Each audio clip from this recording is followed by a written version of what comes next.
Começando com o pé direito, Lucas Cardoso já tá na área. E aí, meu amigo? Tudo tranquilo? Excelente. Então tá ótimo. E aí? Ó, e aí que estamos a todo vapor, na propulsão. Você sabe o que acontece quando alguém quer romper, sair da zona de conforto, mudar, transformar? Você sabe o que é necessário?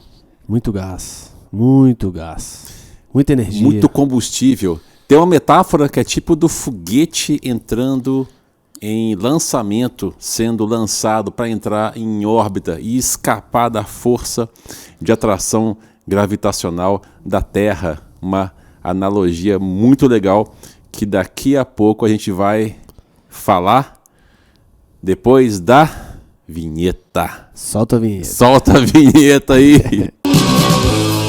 Aumenta o som e abre a mente. Chegando mais um Áudio Zen. É porque realmente é uma pergunta. Você quer explanar mesmo a sua experiência com alienígena lá? Não é minha experiência assim que eu vou falar de algumas experiências. Ah, mas aquele vídeo que eu vi foi bizarro, velho. Você viu o vídeo, cara? Eu te mostrei. Pô, não era pra ter mostrado? Qual Não podia vídeo estar você viu? falando também? Qual vídeo que você viu? Uai, aquele. Que vídeo você viu, pô? Uai, fala aí. Viu bosta nenhuma? Isso, vi lá na que vocês pularam o lugar lá. Aí, tipo, era um templo abandonado, você e um brother seu. Aí deu um barulhão cabuloso no vídeo. Ah, eu te mostrei o vídeo. Mostrou, velho. Caraca, lá no México. No México. Isso foi bizarro. Foi muito bizarro. Vai contar isso mesmo? Vou contar, ué. Contar sem detalhes, né? Pois é, uma coisa minha... Tá valendo já, né? Agora tá valendo. Beleza. Uma coisa minha, eu acho que se eu tivesse algum tipo de contato, ou ter visto ou isso daí, eu acho que não sei se eu falaria, não. Por quê? Sei lá. Porque ninguém ia acreditar. Não, caguei pra isso. Cara...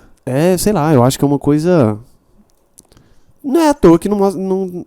A gente já tá partindo do pressuposto que existe, então, né? Mas tem um cara que foi Enrico Fermi. Enrico Fermi foi um físico italiano, um cara muito bom, né? Ele trabalhou, inclusive, infelizmente, na equipe de construção da bomba atômica de Hiroshima, né? Enrico Fermi. E ele fazia parte do projeto. E ele costumava chamar de o paradoxo de Fermi.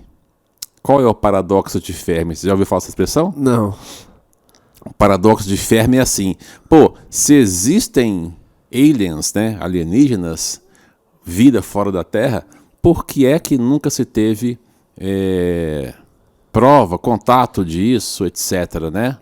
Bom, eu acho que esse paradoxo de Fermi deixou de ser paradoxo porque, cara, nas últimas décadas, a quantidade de material oficial, por exemplo, das forças aéreas ao redor do mundo, material que veio à tona. Você sabia, por exemplo, que nos anos 80, aqui no Brasil, teve a famosa Noite dos OVNIs? Não. Ou Noite dos Avistamentos? Assim, eu já vi uns vídeos de umas histórias, mas... Não é uma história, isso aí foi uma ocorrência. Se você colocar assim, Noite dos UFOs, né, ou OVNIs no Brasil, no YouTube, sei lá, você vai achar um tantão, a rodo. E o que mostra esse material, né? Na época, os radares do controle de tráfego aéreo, acho que de São Paulo, pegaram no radar alguns objetos não identificados. Então, esses objetos foram identificados pelo SINDACTA, que é o Sistema de Defesa Aérea, né, nacional. E aí eles mandaram caças da Força Aérea perseguir, interceptar esses objetos. E esses pilotos fizeram avistamentos visuais. Eles viram, tentaram perseguir esses objetos e não conseguiram. Esses depoimentos foram no Fantástico da época. Uhum. Você acha isso muito facilmente no YouTube, só digitar lá, Noite dos OVNIs. Inclusive, por coincidência, na época, eu não lembro se ele ocupava o cargo de ministro o presidente da Embraer, mas era Osiel, general, brigadeiro Osiel. Eu vi isso. E ele estava voando no Tucano, ele estava voltando de Brasília. Eu vi isso. Ele tinha acabado de tomar posse num cargo alto, não sei se era presidente da Petrobras, uma coisa assim. E ele estava voltando no Tucano dele, pilotando, que ele era piloto, e o radar, né, o controle de tráfego, viu que ele estava na região dos avistamentos e pediu que ele confirmasse se ali havia, de fato, aqueles objetos. E ele avistou, confirmou... Ter visto alguma coisa. Que não, alguma coisa não, ele viu um objeto claramente se movimentando com inteligência de manobra e a uma velocidade, né, indescritível. E depois ele dá a entrevista, ele fala disso, assim, de que tem coisas que você não consegue explicar, que estão além do conhecimento humano, né?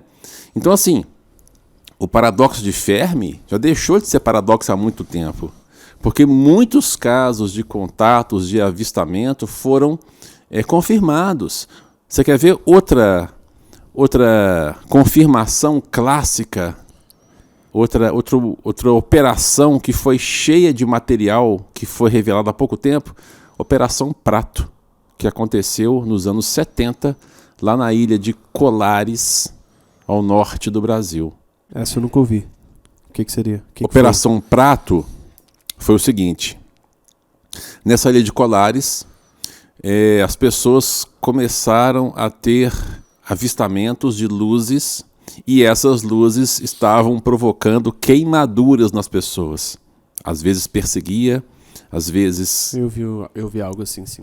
Queimava as pessoas. E a população local, né, que devia ser uma vila, um arraial, assustada. E lá havia um posto médico, um posto de saúde. E a médica responsável, então, recebendo aquelas pessoas queimadas, com marcas na pele, relatando que entraram em contato com essas luzes de noite e que foram perseguidas, etc. Essa médica, então, solicita uma intervenção, né? E o caso chega na aeronáutica. E aí eles enviam para lá uma equipe para desmistificar, para provar que aquilo não passa de uma história, de um boato. E essa equipe era comandada na época pelo capitão Holanda, Holanda Urianger, que era o comandante da missão, com mais alguns militares. Então esse pequeno grupo vai para Colares para tentar provar que aquilo não passava de um mal-entendido, né, de um boato, só que eles começam a avistar as luzes. Eu vi isso. Isso aí saiu no Fantástico também, né? Saiu. Eu vi isso. Porque depois de muitos anos, o capitão Holanda, depois reformado já coronel Holanda, dá um depoimento e conta como é que foi a Operação Prato. E logo após, né, a lei de sigilo dos documentos ter sido quebrado, eles vieram a público todos os dossiês da Operação Prato, com os desenhos que foram avistados, os objetos. Então essa equipe da aeronáutica, que vai, né, para provar que aquilo não passaria de um boato, um susto, né, volta com um dossiê gigante dizendo que simplesmente entraram em contato com algo que eles não tinham capacidade de explicar. Por que você acha que não tem nada disso registrado assim de forma bem clara, bem nítida? Mas tem. Não, bem exposta assim não tem. Você acha então que é só isso que tem lá? Você acha que não vai ter mais nada registrado? Sabe? Ah, Lucas, eu não sei, cara, mas eu sei que existe muito material disponível. Não, isso é fato. De relato, de documentação. Eles não são publicados? Bom, sim, podem... Eu acho que a minha pergunta ela vai ser respondida do seguinte, os fatos e as coisas concretas, elas se misturam muito porque é um assunto muito... controverso. Muito especulação, né? Então, no YouTube tem milhões e milhões de vídeos... Fake. Sim, vira e mexe, né? De tempos em tempos, sempre vem uma confirmação oficial, sim, né? À tona. Uma confirmação oficial, entenda-se, algum vazamento, que inevitavelmente vem a público. Sim. Então a gente tem muitas evidências de contato. Uhum. Você quer ver um clássico? A gente começou falando do foguete, né, saindo da Terra em órbita, porque representa a força que uma pessoa tem que fazer para quebrar os seus condicionamentos. Depois a gente volta nesse ponto. Sim. Mas um exemplo clássico foi quando os 3 astronautas que pisaram na Lua estavam voltando já no módulo, voltando para a Terra, e eles avistam, então, uma luz no lado de fora, e isso é, então, comunicado via rádio com a central em Houston. E tem um vídeo do Aldrin, do Buzz Aldrin, que era um dos astronautas, né? Sim. Era ele, o Armstrong e o Collins, né? Mas o Aldrin, então, ele tem um vídeo, ele já velho, já depois de muitos anos, né? Relatando esse fato. Tá no YouTube isso. É só botar lá assim, ó, Aldrin UFO, né? E aí você vai ver ele depondo. Eles estavam voltando, viram esse movimento de luzes lá no espaço, relataram para a base em Houston. Aí o Aldrin conta que não sei se foi o Armstrong ou se o Collins disse algo assim: olha, não vai dar esparro aí, não vai falar, né? Você tá sendo uma comunicação ouvida em todo mundo, não vai falar, fala suave. Então eles narram assim: olha, base, confirma aí tal no radar que existe alguma movimentação luminosa de um objeto assim, bem sutil para não, né, virar esparro, né? Mas aí eles voltam e aquilo está gravado. A comunicação entre eles e a base. Eu acho que é muito amplo, velho. Tipo, o universo é muito amplo. Tudo é muito amplo pra gente falar que não tem e afirmar que não tem. Eu acho que isso daí, mesmo se nada disso daí tivesse vindo à tona, eu acho que mesmo assim, eu Lucas, falaria que existe algum tipo de vida lá fora. Uhum. Muito grande o universo. Você que teve sua experiência na NASA, porque hoje tem a SpaceX, e já deve ter outras empresas privadas. A SpaceX, do Elon Musk. Uhum. Que tem essas experiências lá fora, que conseguem falar, mas antigamente era só a SpaceX. Não, era só a NASA. Era só a NASA. Como é que é essa experiência sua de viver em uma coisa tão única assim? Porque na época era única, não tinha nenhuma outra empresa que fazia estudos e pesquisas lá fora. Você é louco. Como é que foi essa experiência sua? Não precisa entrar em detalhes, até porque... Não, mas havia algumas outras agências espaciais ao redor do mundo. Não tão grandes. Não tão famosas. Porque, na verdade, foi a NASA que pôs o homem na Lua. Mas não só por isso. É o que mais tinha grana, não? Sim, mais investimento do governo. É porque o que mais importa para você ir para fora é isso, né? É o dinheiro. Porque um lançamento aí são milhões e milhões e milhões de dólares. É um programa, na verdade. Né? Se você estudar o programa espacial americano, ele começou nos anos 50. No final dos anos 50, quando os russos, então era Guerra Fria, né, já davam sinais de que eles estavam já também executando um programa espacial. Quando os russos colocam o primeiro homem no espaço, Yuri Gagarin, inclusive tem um documentário, um filme sobre ele, lindíssimo no Netflix, que mostra a história dele, né? Primeiro homem que foi para o espaço, né? Bom, antes do Gagarin, os russos colocaram o primeiro satélite, que foi o Sputnik, no espaço russo. Então isso foi um tapa na cara dos americanos, que tinham um programa bem modesto, né? Espacial. Depois eles colocaram o primeiro animal, que foi uma cadela, né? No espaço. E depois, o primeiro homem, que foi o Yuri Gagarin, que foi para o espaço. Quando isso aconteceu, a sociedade americana cobrou. A sociedade, o governo americano, começou a olhar com isso com seriedade. Estamos aí nos anos 57, 59. E começa, então, um programa espacial que visa em 10 anos, levar o homem para a Lua. Então eles começam atrasados, inclusive. Tem um documentário, o nome eu acho que se chama Os 7 Eleitos, uma coisa assim, que são os primeiros 7 astronautas americanos, que gradualmente começam também a ir para o espaço, a entrar em órbita. Aí o primeiro vai dar uma volta em torno da Terra, o segundo vai dar 2, 3 e assim por diante, até culminar, depois de alguns anos, no projeto Apollo, que foi o projeto que levou o homem à Lua, né? Então, o projeto americano espacial, ele é robusto. Então, além de dinheiro, é preciso ter um programa. Então, foi uma construção histórica de mais de 10 anos, que culminou, então, em 69, né? Em 20 de julho de 69, o homem pisando na Lua.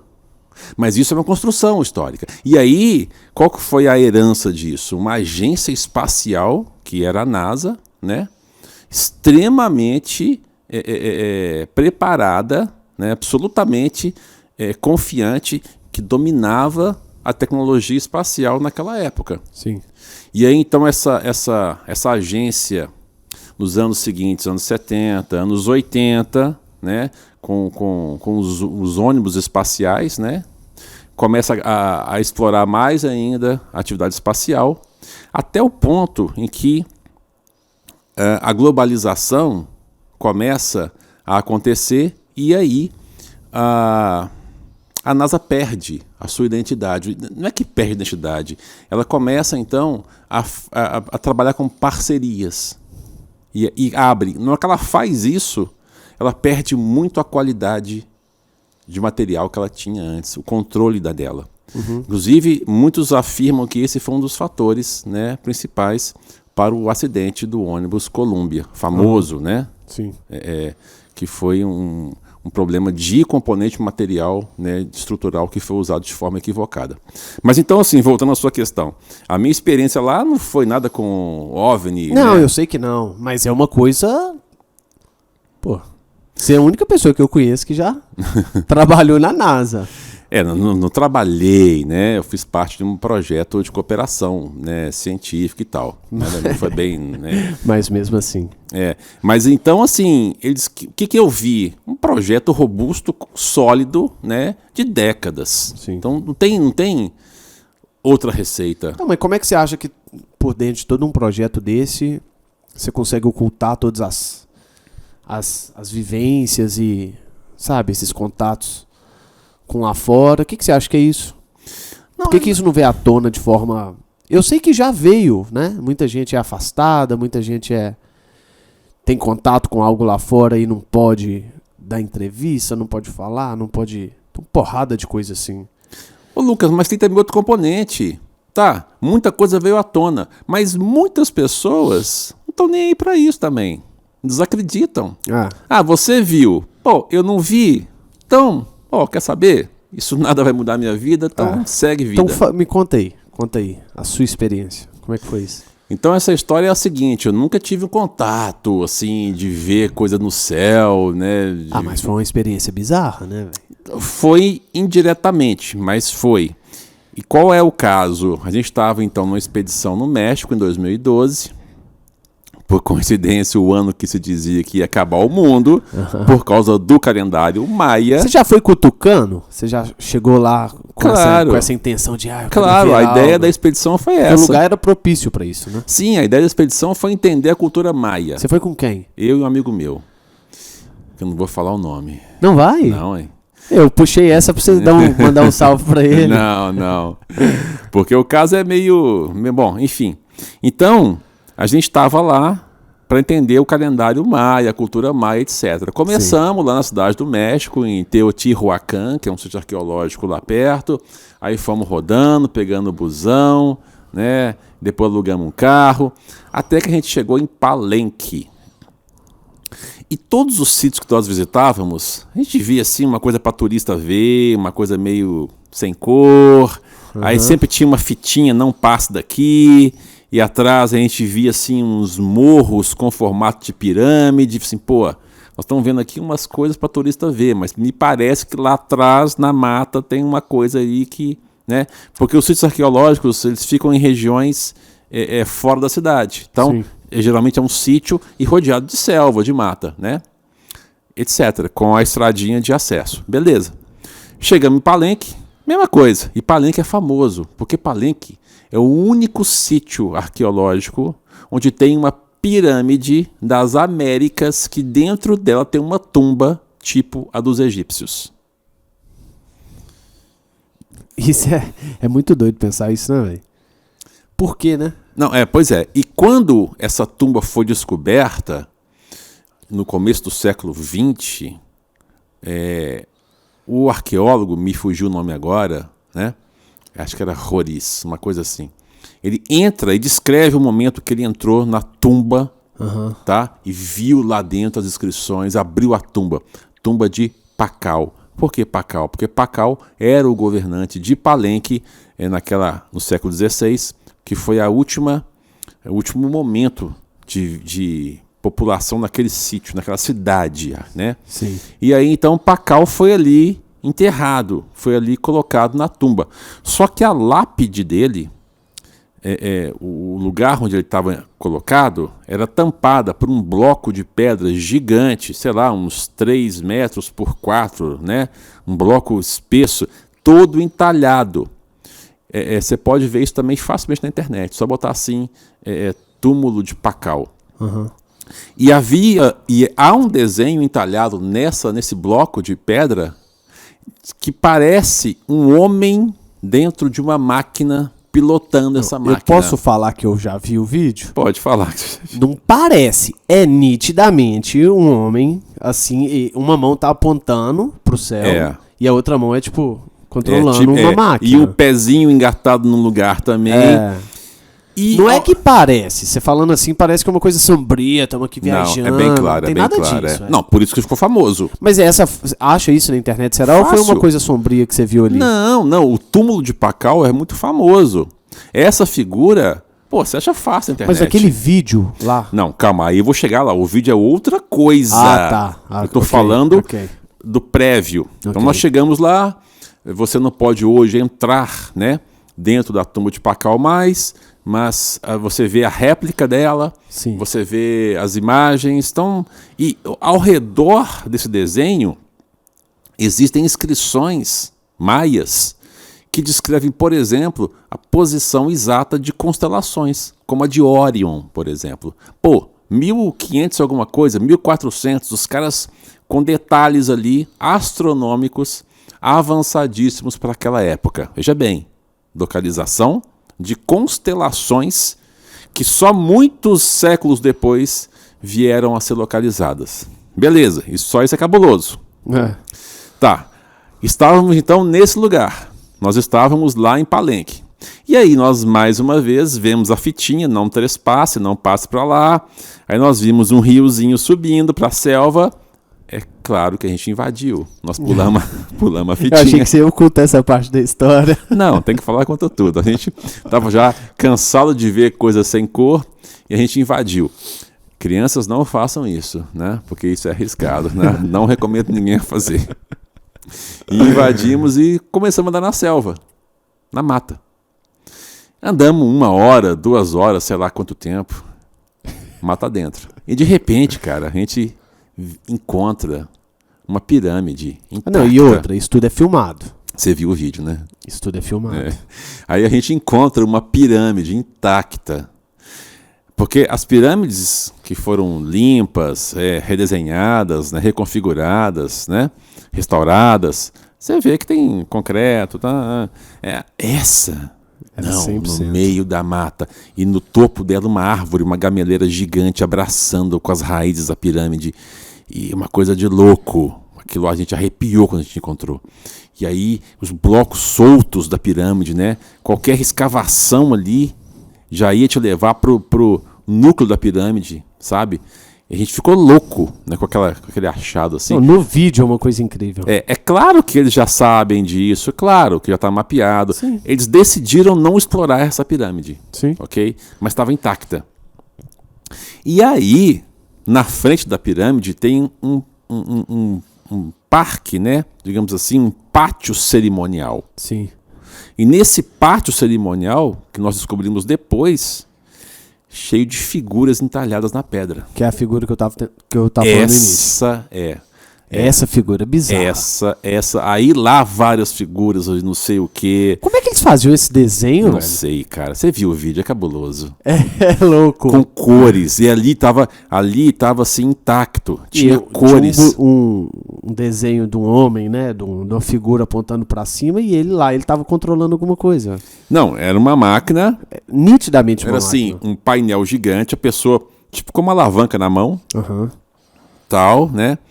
Isso que ano? Se fosse chutar um ano. 1400, Como que você 1300. desenha uma porra dessa em 1400? É complicado, né? Como? Não, mas a arte já era desenvolvida naquele tempo, né? De uma máquina? Não, uma máquina não.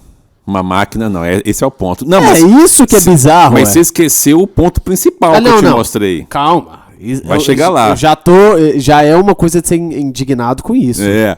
E aí, pô, aquela figura assim, isso onde? Em Palenque, onde se achou também a tumba de Pacal, que o bloco que tampava tinha uma figura de um ser também numa máquina. Olha que loucura. Sim. Fecha tudo. Bizarro, velho. E aí, para completar a história, a gente olhando então para essa figura, né, embasbacado ali, porque é lindíssima, um painel de, sei lá, 2 metros de altura, tudo em cores, né? E essa figura central, mas na frente tinham pequenos hieroglifos, né, maia, né? O nome na verdade são glifos, glifos maia, ou seja, os maias usavam linguagem em glifos, em símbolos, né? Então vários símbolos assim. Aí na hora nós não vimos, porque era muita emoção, muita emoção. Mas depois à noite no hotel, né? Depois que nós fugimos de lá, porque foi chegando um pessoal. Não, mas a história é muito longa. É muito Se longa. for pro hotel, aí eu já vou puxar que eu tô com medo de estar falando isso aqui. Amanhã eu aparecer morto, porque eu não poderia estar falando isso. É. Aí lá no hotel a gente olha no vídeo, cara, um desses glifos era a figura exata de um astronauta com capacete e mochilinha na posição de lançamento. Você viu? Bizarro, velho. Pra não falar Mas totalmente. mesmo assim, não é o mais bizarro da história toda, né, velho?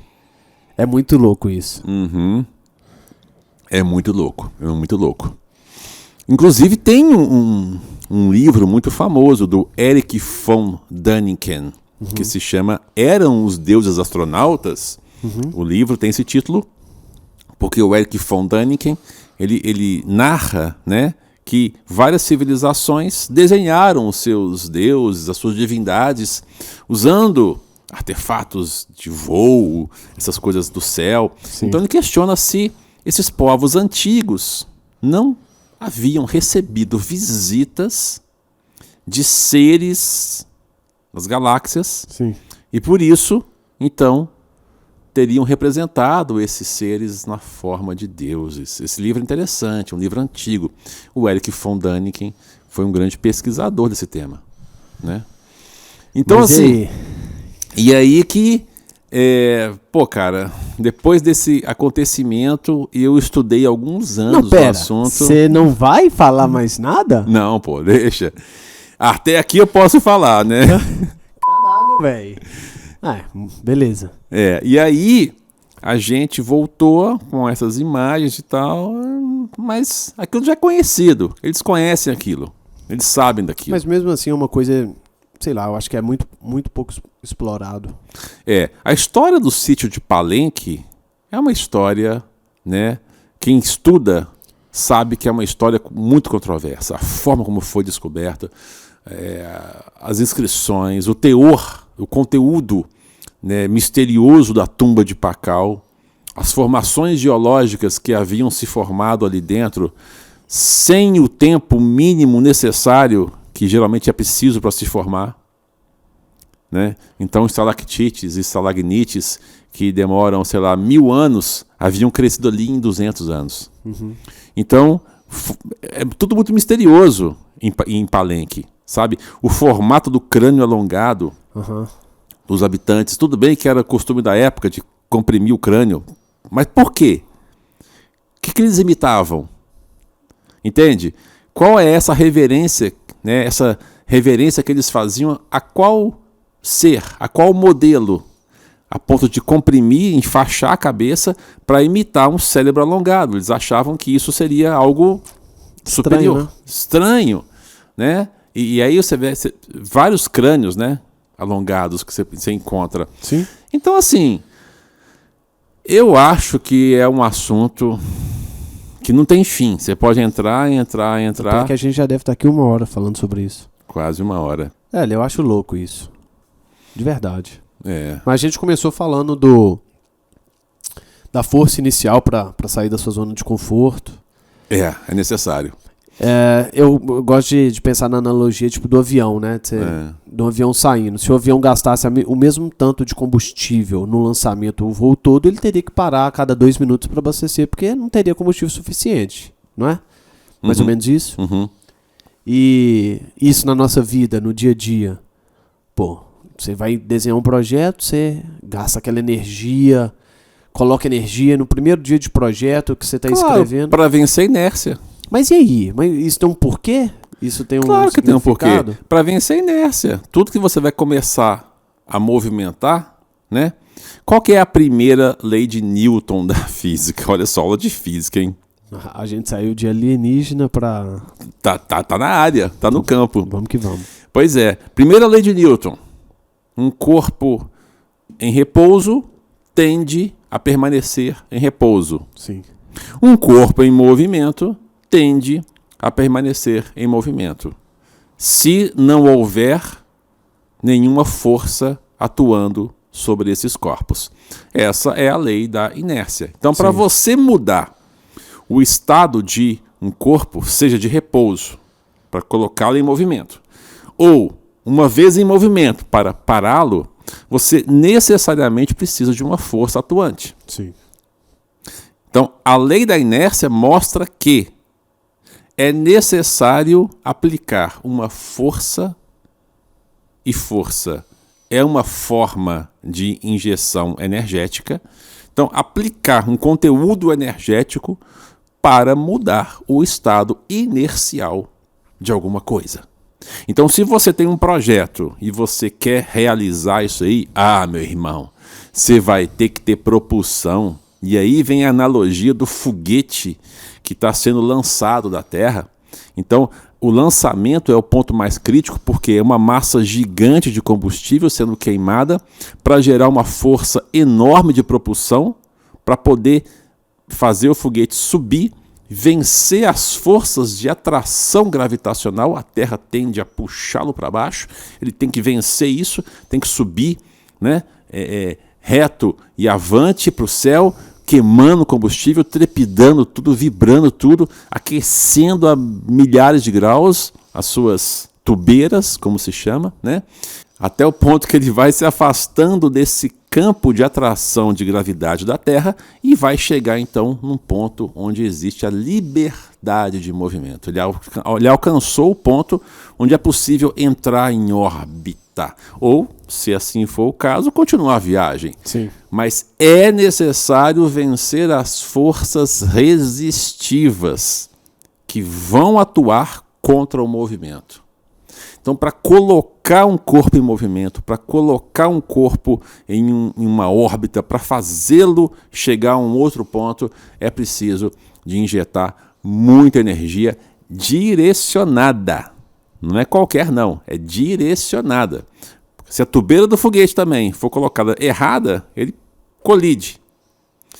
Então, quem quer mudar, quem quer descondicionar hábitos condicionados, vai ter que suar a camisa, né? É um famoso ditado: no pain, no gain. Eu costumo falar no brain, no gain. Também tem que ter cabeça, né, para fazer isso. Então, tem que colocar energia intencional em qualquer coisa que você queira realizar. Não tem outro caminho. Não existe atalho. Isso é estranho pensar assim, porque dá a entender que tem, né? Dá a entender que você tem atalho, eu posso fazer isso, igual nos nossos últimos papos aí eu falando, tipo, método X, método Y, vou fazer isso, vou fazer aquilo, checklist disso, checklist daquilo. Atalho, cara. Sabe? É uma sensação que parece que a gente só complica as coisas. Quanto mais você simplificar, e eu tô falando isso pra mim mesmo, tá? É algo que eu tô em conflito há 24 horas, eu não tenho isso bem resolvido, eu sei a resposta disso, não. Tô aqui fazendo um brainstorm mesmo. Parece que quanto mais simplificado eu lidar com algo, por exemplo, o início de um projeto, eu acho que mais simples é para ele ser concretizado. Porque tem porrada de pilares, né? Eu vou concretizar um projeto, eu vou concretizar o projeto e ele vai ser um sucesso, eu vou concretizar um projeto e ele vai ser um sucesso, ele vai ser o melhor projeto, sabe? A ideia de você simplificar e você tem que ter esse objetivo claro. Existe um atalho para o sucesso? Existe realmente um atalho ali para você concretizar um objetivo? Cara, sucesso é muito relativo, mas tudo bem, vamos lá. Tem atalho para você fazer alguma coisa? Para você realizar alguma coisa? Cara, a palavra atalho também é outro complicador. Se atalho, né, se por atalho você está entendendo uma forma, né, de dar uma ajeitadinha rápida, uma trapaça, uma forma de você, sabe, dar o tombo e queimar etapas. Se por atalho foi isso, eu acho que não. Eu acho que nesse sentido todo atalho é porco. Sim. Todo atalho vai te custar alguma coisa que vai fazer falta mais tarde. Sim. Agora, existem caminhos diferentes. Então existe o caminho direto, mais curto, e existe o caminho intermediário e o caminho mais longo. Ok? Então, por exemplo, se você vai aprender a tocar um instrumento, tocar violão, né, o caminho curto qual é? É você entrar, né, no aprendizado em um método, né, sob a supervisão de um professor, para que você possa aprender corretamente desde o começo, sem Sim. pegar vício, de Sim. postura. Tipo, né? dirigir, né? Ensinar uma pessoa a dirigir. Isso, beleza. Agora, você também pode começar de forma mais lúdica, pegar o violão, brincar, tocar música de ouvido, que também é muito legal, Sim. né? Sem muito compromisso com a teoria musical. Aí depois você pode, então, buscar uma educação mais técnica da música, aprender harmonia, escalas, mas é um caminho mais longo. Entende? Então tem diferença. Se atalho for essa ideia de queimar etapas rápido, de forma meio trapaceante, Sim. eu acho que é uma coisa meio porca, né? Agora, tem caminho menos longo, caminho direto? Tem. Tudo que você vai fazer tem um caminho que pode ser mais curto ou mais longo. Sim. Né? Depende da sua disponibilidade, do seu interesse, do seu grau de entrega. Mas, via de regra, acho que os atalhos te roubam também a experiência do caminho, né, cara? Igual o aprendizado da dor, sabe? Tipo, você traçar um caminho do nada, sozinho, e quebrar a cara. Uhum. Sabe, tipo, quando você vai dar parabéns pra pessoa, que você fala, tipo, eu desejo que tudo dê certo. Uhum. Sabe, eu acho que a ideia, eu acho que a gente tá condicionado em tudo dar certo, talvez não é o melhor caminho. Porque o sucesso não existe você fazer alguma coisa e de cara já ter o sim. Não. Saca? E outra coisa, nada dará certo assim, tudo dando certo. Não é. Sempre haverá alguma coisa que vai porque dar errado. Eu pego... Errado. Sim, eu tenho uma ideia de, tipo, se não existisse o dia, não teria a noite. Uhum. Se não tivesse a dor, não teria a alegria. E tem o que você acha da ideia do aprendizado com a dor? Cara, eu acho que a dor é uma realidade da nossa existência. A sua unha vai encravar às vezes. Às vezes você vai ficar gripado. Às vezes seu corpo vai doer. Às vezes haverá também uma dor emocional. Às vezes você vai perder um ente querido. Às vezes você vai desfazer algo que você não queria desfazer. Então a dor, entrar em contato com a dor, faz parte da nossa existência. Agora, o sofrimento, que pode ser derivado da dor, Aí é algo opcional, né? aí é algo construído pelo indivíduo. Sim. A forma pela qual nós lidamos com as dores vai determinar o tipo de experiência com o sofrimento que teremos. Sim. Então você pode estar vivendo em um palácio rodeado por riquezas materiais, com todas as condições favoráveis, ok? Então com pouca dor, aparentemente, né? Com pouca situação que provoca dor material, você não passa fome, não passa frio, né? Tá tudo lá. Mas você pode ter muito sofrimento interno. Então você pode viver sofrimento com pouca situação de dor. Sim. Da mesma forma que você pode estar exposto ao frio, à fome, às intempéries, não ter nem quase uma casa para morar. Você pode estar numa situação difícil, dolorosa. É dolorido isso. Mas você consegue destilar isso e, de alguma forma, ter uma experiência menos sofrida. Sim. Agora veja que o mais importante disso aí é entender que da experiência de relação com a dor que nós criamos, surge ou não as experiências de sofrimento. Sim. Sofrimento mental, né? Insatisfatoriedade, que é o ponto central do budismo, né? Que é o ponto central do budismo, da prática do treinamento mental. Então, a experiência de aprender com a dor, ela é múltipla. Não só porque você vai fazer alguma coisa e tem um fracasso e tem que refazer, e aí você aprende a fazer melhor. Não só por isso, que seria uma primeira análise, mas principalmente também porque ao aprender que a nossa experiência de sofrimento é uma construção que nós fazemos em cima das situações de dor, aí a coisa muda de figura. Porque aí a gente aprende o seguinte: vai ter momento difícil, doloroso, vai. Mas é possível vivê-los com dignidade, com integridade e gerando menos sofrimento possível para nós e para as pessoas. Sim.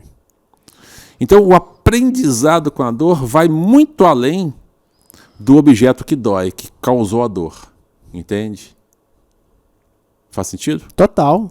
Pois é. Eu já vi uma experiência nos Estados Unidos que pegaram um cara, tipo, tava na sentença de morte e, tipo, amarraram ele, uma situação propícia para isso e estimularam uma dor no pulso dele, colocaram, tipo, uma mangueirinha, colocaram um balde, tipo, de alumínio no chão e ele vendado e uma mangueirinha gotejando água para estimular, que ele tinha sido cortado e estava sangrando. Para simular, né? Para simular, Isso. para simular. E o cara morreu. Achando que estava sangrando. Achando que estava sangrando. Transformou aquela situação em um sofrimento interno. Isso é muito doido, né? Porque muitas das vezes a gente Uma sofre... experiência macabra, hein? Eu não sei se foi de algo de um filme que eu vi, mas eu lembro que isso me marcou muito quando eu vi isso, saca? Mas é assim que acontece. A gente cria a experiência de sofrimento na cabeça. A gente cria. O conflito tá dentro da gente. As coisas em si, a realidade, ela tá lá. A gente vai e colore de uma cor ou de outra. Você falar dessa forma aí ficou... O quê? Ficou muito doido isso. Da ideia da gente colorir o desenho da forma que a gente quiser. Mas é isso. É exatamente isso. Só que a gente não sabe o processo. Esse processo de criação de realidades. Isso é desconhecido. A gente não presta atenção em como nós vamos construindo as experiências acumulativamente. Então, uma experiência pré-condiciona a próxima. Sim. E assim por diante, como se fosse um tapete que vai sendo tecido. Você dá um ponto, que é base para o próximo ponto, que é base para o outro ponto, e vai dando pontos e pontos e pontos. Quando você assusta, tem lá um tapete tecido, com uma figura. Com toda uma história, né? Uma história. A gente não tem essa percepção, a gente fica muito preso e desatento, né? Preso nas coisas superficiais. A gente não está observando a construção sendo feita. Isso chama samsara. Samsara é um termo em sânscrito que significa perambulação.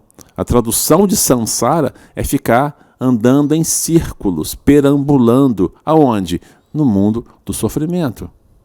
Então a gente cria uma situação, a gente quer escapar de uma situação para ir para outra.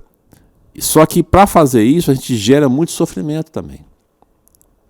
Todos os seres vivos estão empenhados em duas coisas. Eles querem duas coisas: diminuir sofrimento, experiência de dor, e aumentar de prazer. E eles chamam isso de felicidade. Ok? Isso é estímulo de fábrica nosso. Só que há várias formas de fazer isso, de buscar isso. Se você pega o ônibus errado e vai pelo caminho errado, você faz o contrário. Você diminui as suas fontes de alegria e aumenta as de sofrimento. Ok? E a forma equivocada, uma delas, é por meio do apego e da aversão. O mecanismo primordial de agarrar, né, de lutar com dentes e carne pelo aquilo que você julga que vai ser a sua solução e de tentar exterminar aquilo que te ameaça.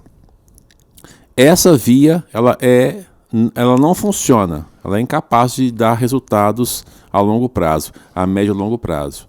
Aparentemente pode funcionar, mas não funciona a longo prazo. Sim. Então, a gente tem em nós, o ser humano tem dentro dele um mecanismo de fábrica instalado.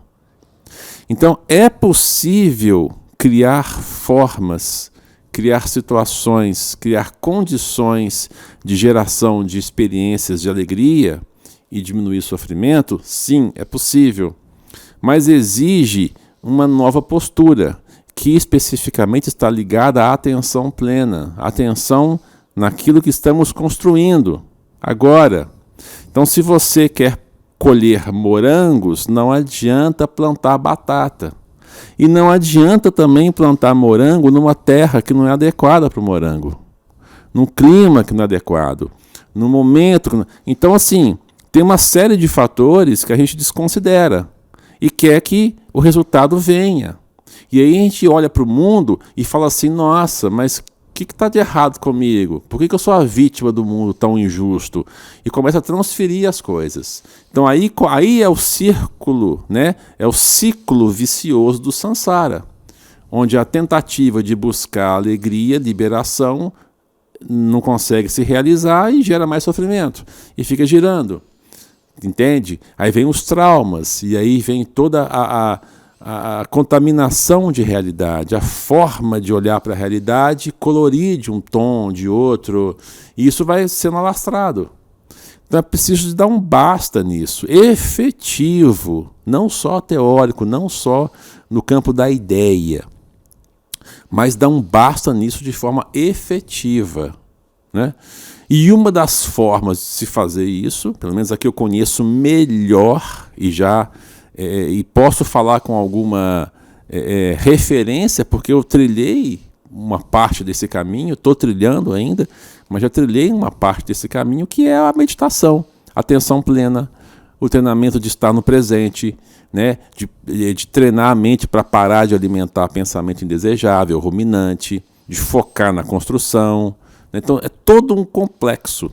E olha, Lucas, se é prova disso, a gente condensou essa possibilidade num curso.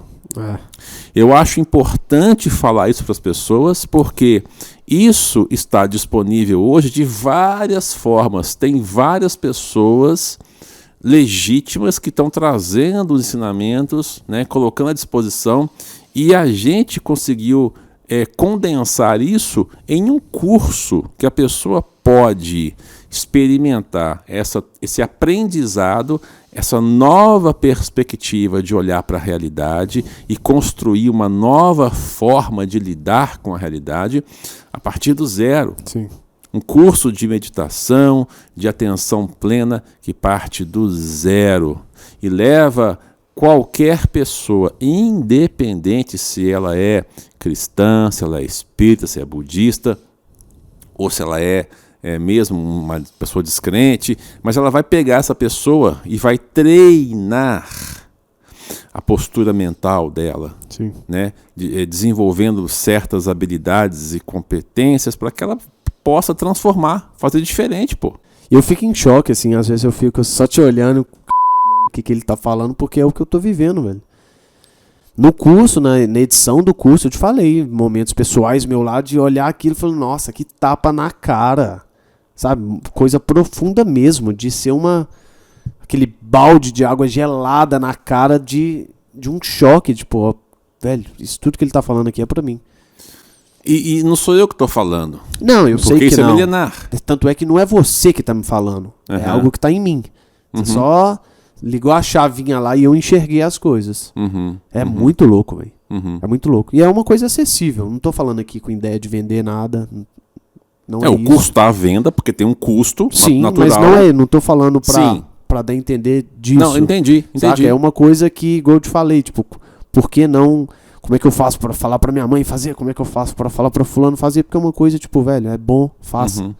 Sabe, tem me mudado, eu sei das pessoas que já mudou, dos depoimentos, isso é uma coisa incrível, velho.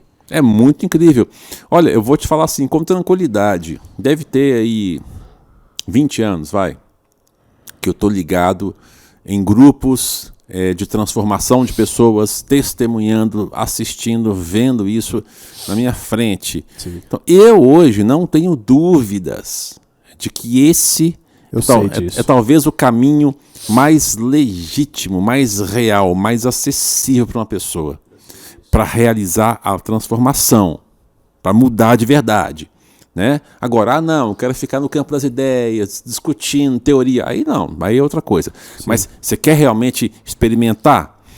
Você quer realmente encher o seu foguete de combustível para fazer um lançamento do foguete? E aí o foguete vai trepidar, sim, vai esquentar, vai subir, vai ter que ter empuxo, mas vai funcionar. O trem funciona. Eu acho que é aí onde que separa, sabe? As crianças dos adultos. Acho que é exatamente nesse ponto. Da pessoa separa, né? Que separa. Que separa. O que eu falei? Não, eu entendi. Separa. Você para. Não. Eu mineirei isso. Não. Que você vai separar. Quem quer, quem não quer. Exatamente. Porque é uma coisa que ou você faz ou você não faz. É uma coisa vivida. Sim. Não é uma coisa, o teórico disso. E por isso que é importante, vou até te abrir aqui inclusive, que é importante que esse curso tenha um valor de investimento. Sim. Porque se você dar isso de qualquer jeito, se você entregar, eu já cansei de ver, a pessoa não interessa, a pessoa não se compromete. Cara, não é porque eu trabalho com você não, mas a quantidade de conteúdo que você tem postado em rede social, se você pegar aquilo ali e você julgar tudo num grande vídeo e picotear esse vídeo em 10 blocos e vender como 10 módulos, é um curso. Sim, mas curso. Quantos que encaram assim? Ninguém. Porque não valoriza. Ninguém não valoriza. Se compromete. Agora, a partir do momento que você pega lá o seu recurso e coloca na mesa e fala, eu tenho isso aqui, eu vou investir, você cria o quê? Um vínculo de comprometimento com aquela prática. Aí você vai ter que se comprometer. Quer ver um exemplo clássico disso? Quantos livros você já comprou e não leu? Sabe por quê? Porque custa R$15. Se custasse 1.000, eu Se teria custasse 1.000, 5.000, você ia ler até a última página. Infelizmente, o ser humano ainda se comporta assim. Ele precisa de se comprometer. Sim. E no nível mais básico, mais grosseiro, o comprometimento ainda é material. Sim, eu vi um amigo meu postando hoje. Paguei 6 meses de academia, aí mandou lá 600 e tantos reais pra exatamente isso, pra sentir. Para eu ir, né? Porque se fosse 50 reais, 60 reais a mensalidade, tanto faz. Aí Tanto faz. pagou 600, aí, opa, agora eu tenho que ir, porque senão eu acabei de jogar 600 reais Pois fora. é, o ser humano funciona assim. É. Então isso aí é inclusive um alinhamento da parte límbica com a parte neocórtex, porque muitas vezes o neocórtex decide, que é razão, né? Sim. Aí eu quero emagrecer, quero ir para academia, aí ele tá, então eu vou. Só que o límbico, que busca o quê? Zona de conforto, sobrevivência. Então, O que é essa zona límbica? a zona límbica é um cérebro muito antigo em nós, espécie humana, tá? Que todos os animais também possuem uma estrutura mais ou menos límbica, que está relacionada com sobrevivência. Ok. Então, quando nós éramos homens das cavernas, ele foi se formando. O cérebro límbico data de 200 milhões de anos atrás. Não em nós homens, né? Mas ele foi se formando em espécies, né? E aí foi evoluindo essa estrutura cerebral. E chega, então, em nós humanos, no neocórtex, que tem 200 mil anos. O límbico está associado à sobrevivência. Então, tudo que for roubar energia, ele vai vetar. Por isso que ele prefere ficar no sofá. Sim. Porque ele reserva energia, ele come mais, guarda. Mas o límbico não te leva, por exemplo, para realizar projetos novos. Sim. Entende? Isso é neocórtex. O límbico vai sempre escolher aquele caminho que vai dar para ele sobrevivência de comida e reprodução. Uhum. Ok? Esse é límbico. Quando você pega lá, o seu amigo pegou e pagou 6 meses, ele comprometeu a receita de sobrevivência dele. Aí ele acordou o límbico. Opa! Já então que você queimou essa ponte, Tem como voltar para trás? então vamos para frente. Entende? Então, muitas vezes, essa é uma técnica de alinhamento de límbico com neocórtex. Sim. Decisão é racional, é na cabeça, mas é preciso também de convocar a parte que tem o impulso de ação, essa pulsão, esse desejo Essa energia, ancestral, esse gás inicial. que é geralmente límbico, emocional, límbico, né? Engajamento e tal. Então, é por isso que é importante que as pessoas se comprometam. Poucas pessoas estão preparadas para receber e se comprometer de dentro para fora de uma forma descondicionada. Sim. Pouquíssimas, porque viu e entendeu e falou, cara, eu preciso disso, eu quero isso. Pouquíssimas. Tá? Então, assim, o nosso curso, mais de 15 anos para chegar nesse formato digerido, compilado passo a passo, estruturado, para a pessoa não ter problema nenhum. É literalmente passo a passo. É só praticar. É meditação do zero o nome do curso, então é literalmente isso. E atenção plena no cotidiano, ou seja, ela vai desenvolver essas habilidades mentais, ela vai treinar a mente dela nas situações do cotidiano com exercícios, Sim. com técnicas que ela vai aplicar no cotidiano para sustentar de um lado a ação prática e do outro, no outro lado, a prática de meditação individual, né? A introspecção, Sim. a parte de aprofundamento espiritual. Então, cara, completo, velho. Sim. Completo. E assim, eu fico muito feliz de poder oferecer isso, sabe? Porque foi um sonho de muito tempo, de muitos anos. E hoje, com a situação própria do coronavírus, né, de restrição de movimentação, de cursos presenciais, Sim. é uma ferramenta na mão. Sim. Pô, você tá ali isolado dentro de casa.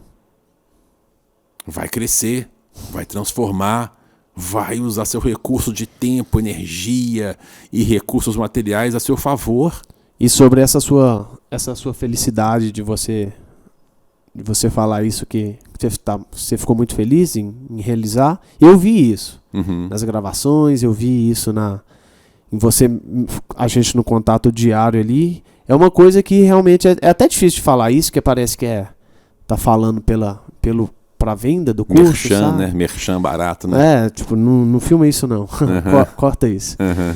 Mas é uma coisa muito doida, velho. Parabéns por isso mesmo, de verdade. Porque é uma coisa... Quando a gente conversou, nossos primeiros papos, a sua ideia era, tipo assim, distribuir isso pro mundo. Uhum. E é verdade, tipo, galera, faça isso. Uhum.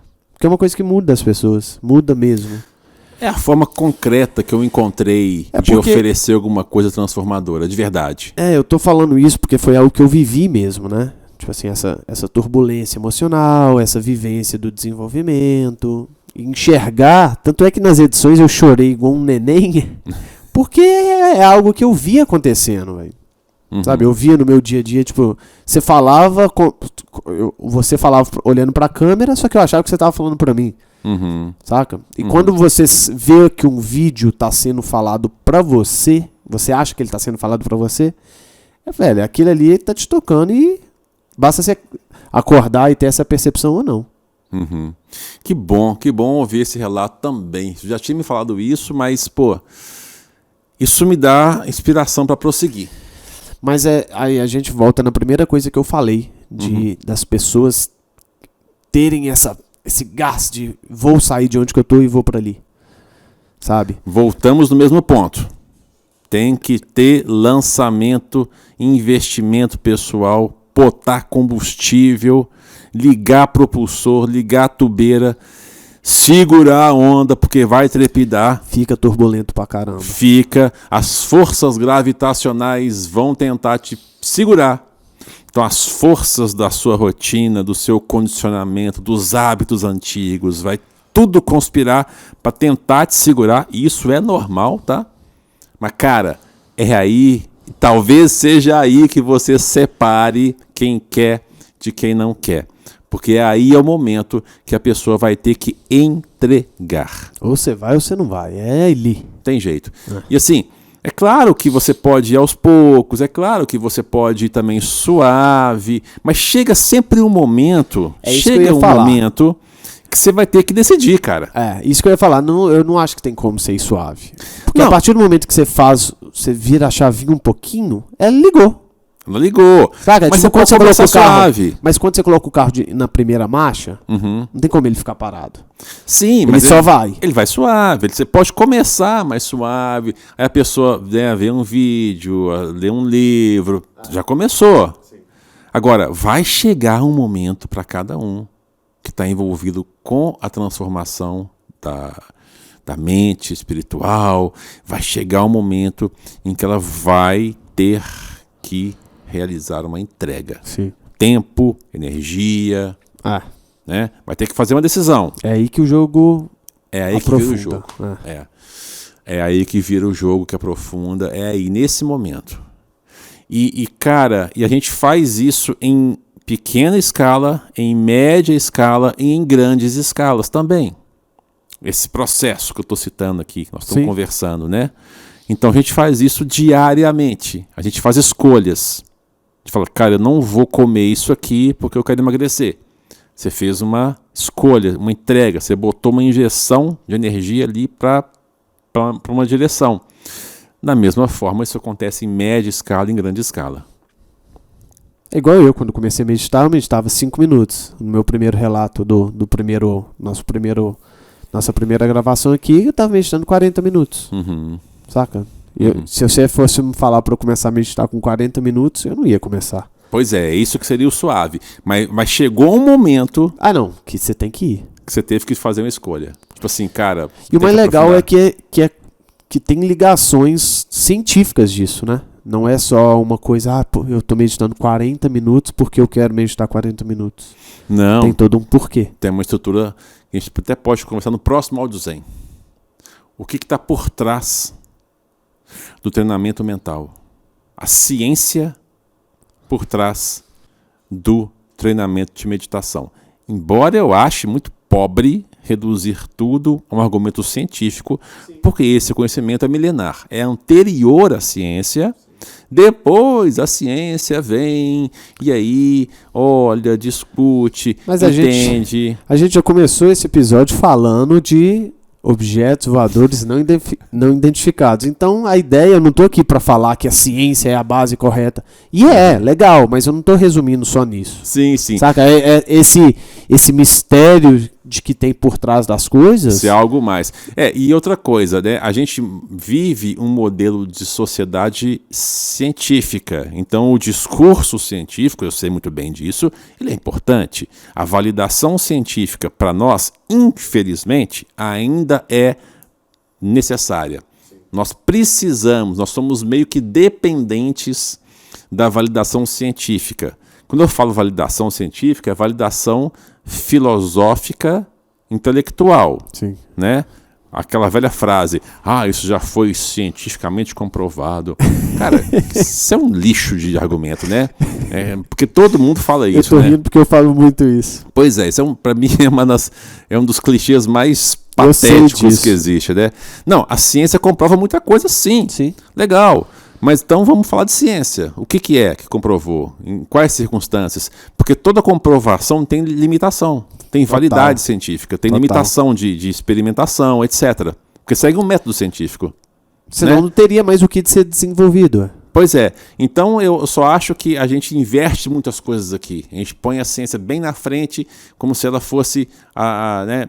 Mas eu entendo que nós fazemos parte de uma sociedade, mais uma vez, acadêmico-científica, herança greco-helênica. É o caminho mais fácil, né? Eu acho que não teria como ter outro caminho, né?